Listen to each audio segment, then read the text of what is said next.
G20 शुरू हो चुका है और प्रधानमंत्री नरेंद्र मोदी ने हिंदी भाषा में अपनी मातृभाषा में इसकी शुरुआत की और पूरी दुनिया इस वक्त भारत की ओर देख रही है। लेकिन कुछ बड़े सवाल हैं जिनके जवाब तलाशने की कोशिश करेंगे। सबसे बड़ी बात तो ये कि G20 से आखिर भारत को हासिल क्या होगा, क्या भविष्य में भारत तीसरी बड़ी अर्थव्यवस्था बनेगा। और राकेश कुमार जी से बात करेंगे, फॉरेन एक्सपर्ट हमारे साथ जुड़ चुके हैं। राकेश साहब, बहुत बहुत स्वागत करते हैं एमएच1 न्यूज चैनल पर आपका। नमस्कार राकेश साहब, सबसे बड़ी चीज यही है कि पूरी दुनिया जो है इस वक्त भारत की ओर देख रही है। प्रधानमंत्री नरेंद्र मोदी बातचीत भी करते नजर आए, अमेरिकी राष्ट्रपति जो बाइडेन से भी उन्होंने मुलाकात करी, ऋषि सुनक से बातचीत होगी, उससे पहले शेख हसीना और मॉरिशस के प्रधानमंत्री जगन्नाथ से भी उन्होंने मुलाकात की है। लेकिन सबसे बड़ी बात ये कि पूरी दुनिया के सामने इस वक्त भारत की ताकत नजर आ रही है और G20 से भारत को सर हासिल क्या होगा।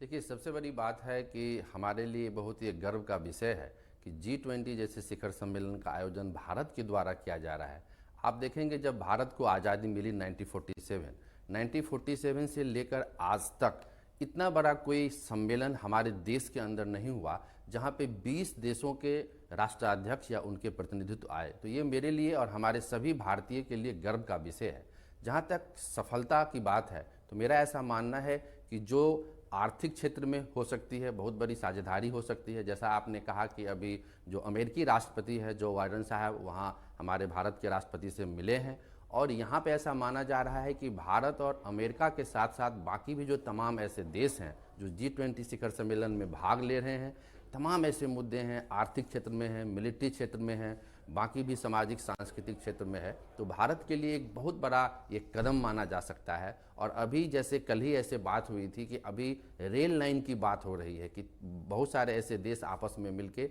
रेल लाइन बिछाएंगे जिससे आर्थिक प्रगति तेजी से होगी। तो मेरा ऐसा मानना है कि जहाँ पर हम पिछले कई वर्षों से या कई दशकों से दूसरे मुल्कों में जाते थे और अपने शिखर सम्मेलन में वहाँ पे भागीदारी का एक पार्ट बनते थे, आज हमारे लिए एक बहुत सौभाग्यशाली विषय है, ये सब्जेक्ट है कि हम उन लोगों की मेजबानी कर रहे हैं और उन लोगों के साथ साथ बैठ उठ रहे हैं कि जहां हम पहले जाते थे। तो इस तरीके से मेरा मानना है कि पूरी की पूरी जो पैराडिग्म है वो इंडियन ओर बढ़ रही है और ये भारत का वर्ष होने वाला है। आने वाला जो इकोनॉमी होगा, जो हम लोग ट्रिलियन इकोनॉमी की बात कर रहे हैं, विश्व की 3rd लार्जेस्ट इकोनॉमी की बात कर रहे हैं, तो जाहिर सी बात है कि जब आपके देश में बाकी देशों के लोग इन्वेस्ट करते हैं, आपने देखा कि चाइना के अंदर जो पिछले 10 सालों के अंदर कोरोना से पूर्व बहुत सारे ऐसे अमेरिकी कंपनीज थी, बहुत सारे ऐसे फॉरेन कंपनीज थी जिन्होंने इन्वेस्ट किया वहाँ के चीप लेबर को देख के, वहाँ की चीज़ों को लेके। तो मेरा ऐसा मानना है कि इस समिट के बाद पूरे विश्व स्तर पर, पूरे राष्ट्र हमारे देश के जो अंतर्राष्ट्रीय जो छवि बनेगी वो एक लीडिंग कैपेसिटी की छवि बनेगी और हमने इस चीज़ को प्रूव किया है और आगे भी हम लोग प्रूव करते रहेंगे। जी बिल्कुल। और अमेरिका की बात करी, जैसे आपने जिक्र किया है अमेरिका का, जो बाइडेन से हमारे ताल्लुकात काफ़ी अच्छे होते हुए नजर आ रहे हैं। 77 सालों में राकेश साहब, अब तक अगर देखा जाए तो कुछ अमेरिकी राष्ट्रपतियों ने भारत के साथ ताल्लुकात काफ़ी अच्छे रखने की कोशिश की है। चाहे ट्रंप की बात करें, जो बाइडेन की बात करें, बराक ओबामा की बात करें, अब बाइडेन की ही बात कीजिए, जिस खुशनुमा अंदाज में वो मिले, सार्थक नतीजे की कहीं ना कहीं उम्मीद है। लेकिन 22 सालों में राकेश साहब कहीं ना कहीं सेंट्रल बैंक की जो ब्याज दरें हैं वो भी काफ़ी ज़्यादा बढ़ी हैं, इसलिए डॉलर जो है वो हमेशा मजबूत स्थिति में रहा है। क्या उस मुद्दे को लेकर और कर्ज के मुद्दे को लेकर प्रधानमंत्री मोदी खुलकर बातचीत कर सकते हैं कि हाँ, थोड़ा जो ब्याज दर है वो कम होनी चाहिए। हाँ, अमेरिका ऐसा नहीं चाहेगा कि ब्याज दर हम कम करें क्योंकि उनका आंतरिक मामला है, लेकिन डॉलर मजबूत रहे ये अमेरिका भी चाहेगा और दुनिया में टॉप पर रहे ये भी अमेरिका चाहेगा। तो क्या इस मुद्दे पर बातचीत हो सकती है ताकि दूसरे देशों को भी इससे फायदा हो जो उनके साथ जुड़ना चाहते हैं, आर्थिक मुद्दों पर बातचीत करना चाहते हैं और विकास, सबका साथ सबका विकास के तहत चाहते हैं। सर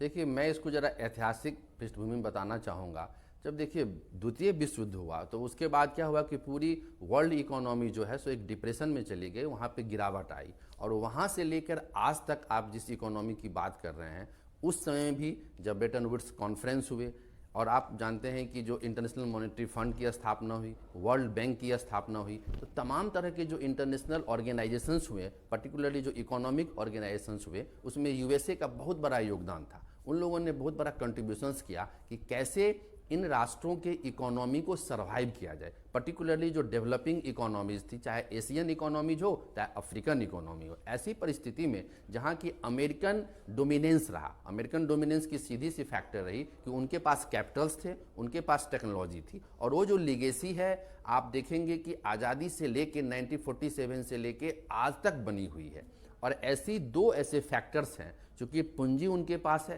कैपिटल उनके पास है, टेक्नोलॉजी और प्रौद्योगिकी उनके पास है। ऐसी परिस्थिति में जाहिर सी बात है कि उनका जो है डोमिनेंस रहेगा और हमेशा बना रहेगा जब तक कोई अल्टरनेटिव इकोनॉमी इस तरीके से डोमिनेंस नहीं करे। पहला भाग। दूसरा भाग है कि जाहिर सी बात है कि चूंकि हमारी इकोनॉमी काफ़ी बढ़ रही है और आप लोगों को, हम लोगों को यह भूलना नहीं चाहिए कि हमारे भारत के जो युवा हैं, जो पूरे विश्व में सबसे अधिक संख्या है, तकरीबन 30 से 32 करोड़ की आबादी है, जो कि इंग्लिश एजुकेटेड आबादी है, और उतनी ही लगभग आबादी अमेरिका की भी है। और वहाँ के जो लोग हैं, चाहे वो सिलिकॉन वैली हो, बाकी ऐसे लोग हैं जो हमारे यहाँ के काम कर रहे हैं। मैं उसी प्रश्न पे इसको वाइंड अप कर रहा हूँ। जाहिर सी बात है कि चूंकि हमें अब बार्गेनिंग कैपेसिटी साहब बढ़ रहा है, तो जरूर हमारी बात जो है प्रधानमंत्री के माध्यम से वहाँ के जो राष्ट्रपति हैं जो बाइडेन साहब जरूर सुनेंगे। और कहीं न कहीं आपको याद होगा, जो मैं बताना चाहूँगा, जब ट्रंप साहब आए थे तो उन्होंने ट्वीट किया था कि देखो जो नरेंद्र मोदी जी हैं वही जे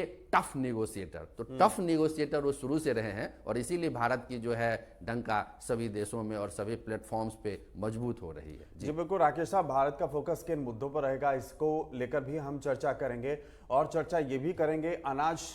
के मुद्दे पर भी। अभी जो संकट आया है वो कैसे आया है वो मैं आपको बताऊंगा, लेकिन चर्चा इस पर काफी बड़ी होनी भी चाहिए, क्योंकि अनाज जो है वो इस वक्त संकट का कारण बनता हुआ नजर आ रहा है, और इसके रेट भी क्यों बढ़ रहे हैं इस पर भी चर्चा करेंगे। बातें आप भी जानते हैं, लेकिन जो रशिया से भी एक्सपोर्ट हुआ है अनाज, या फिर भारत से हुआ है, वो ब्लैक सी के रास्ते दुनिया का 60% कहा जाता है, एक आंकड़ा अनुमानित, वो फिलहाल यूरोपीय देशों ने रख लिया है, और जिसका नुकसान जो है वो अफ्रीकी देशों को उठाना पड़ रहा है। तो आप क्या समझते हैं इस मुद्दे पर? क्या ये तमाम देश खुलकर बातचीत कर सकते हैं, क्योंकि कहीं ना कहीं जो अनाज के रेट हैं वो भी बढ़ रहे हैं दुनिया में?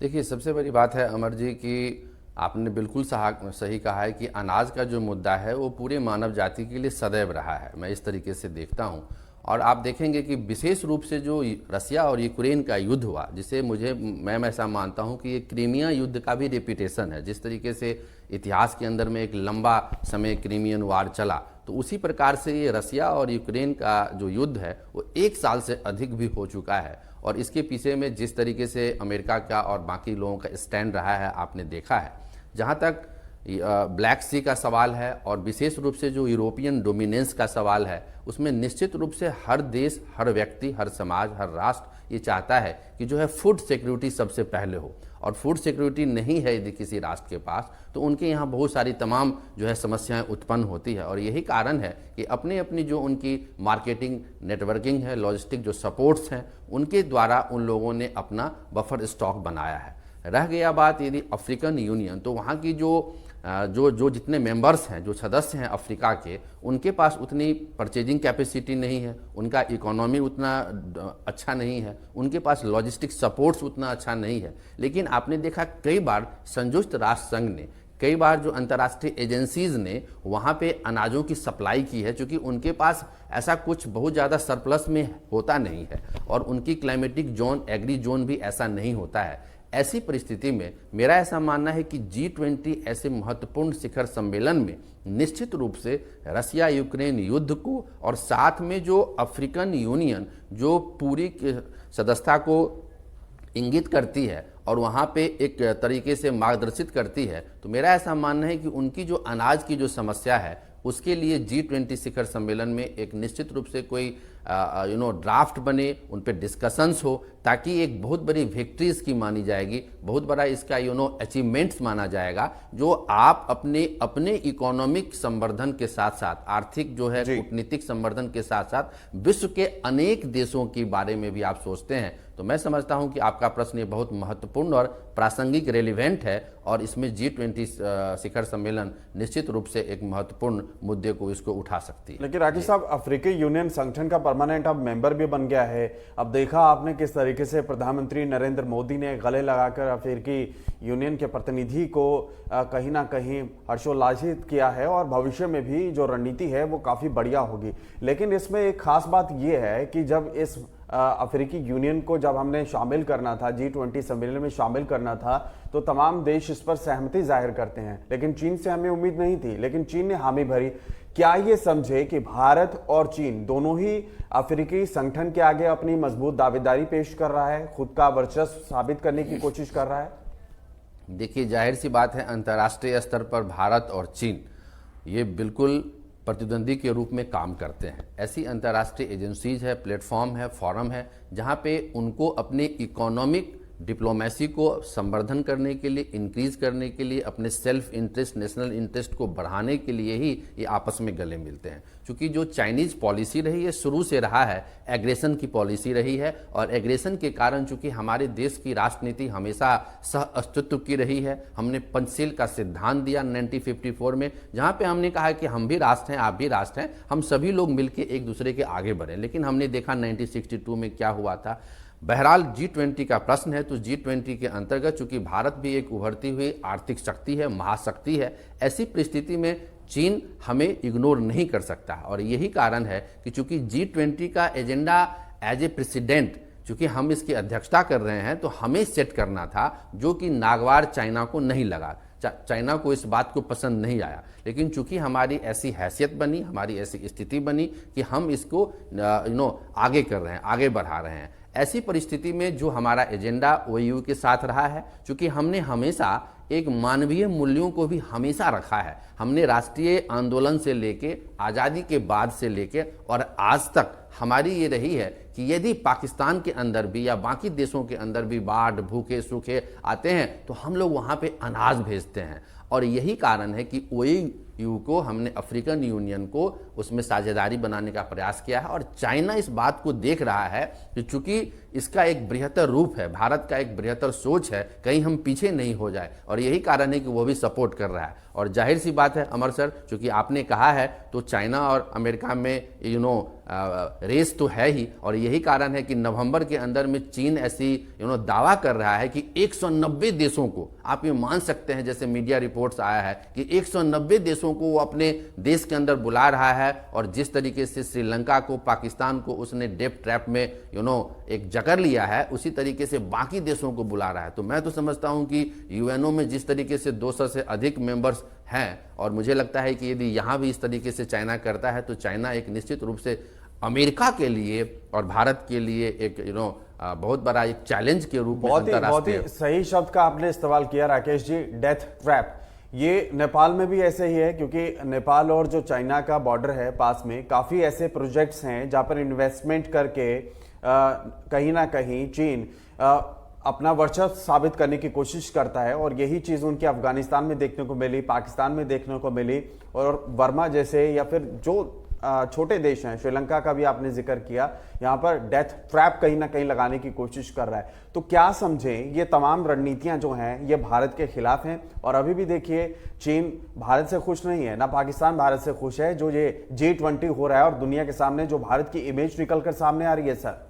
देखिए अमर जी, सबसे बड़ी बात आपने जैसा कहा है कि देखिए, चाइना की हमेशा एक कोशिश रही है कि हमारा जो देश है, भारत है, उसको चारों तरफ से घेरने की कोशिश रही है। आपने बर्मा का जिक्र किया, म्यांमार का जिक्र किया, तो वहाँ से जो एक कोको आइलैंड है, कोको आइलैंड को उसने पट्टे पे लेके और वहाँ भी इलेक्ट्रॉनिक सर्वेलेंस लगा दिया है कि किस तरीके से हमारी जो एक्टिविटीज़ होती है, मिलिट्री एक्टिविटी, उसको सर्वेलेंस पे रख सके। आप तमाम ऐसे ऐतिहासिक पृष्ठभूमि में देखेंगे, काराकोरम दर्रा है, बाकी चीज़ें हैं, अक्साई चीन है, बाकी चीज़ें हैं, तो आपने देखा कि किस तरीके से हमें घेरने की तैयारी शुरू से रही है। लेकिन हमारी ऐसी राष्ट्रनीति, विदेश नीति रही है, क्योंकि हम सफलतापूर्वक अपने कार्यों को करते रहे हैं। और मेरा ऐसा मानना है कि चूंकि दो देश हैं, पड़ोसी मुल्क हैं, और एक दूसरे के वर्चस्व की लड़ाई है, एक दूसरे को आगे बढ़ने की होड़ है, और इसी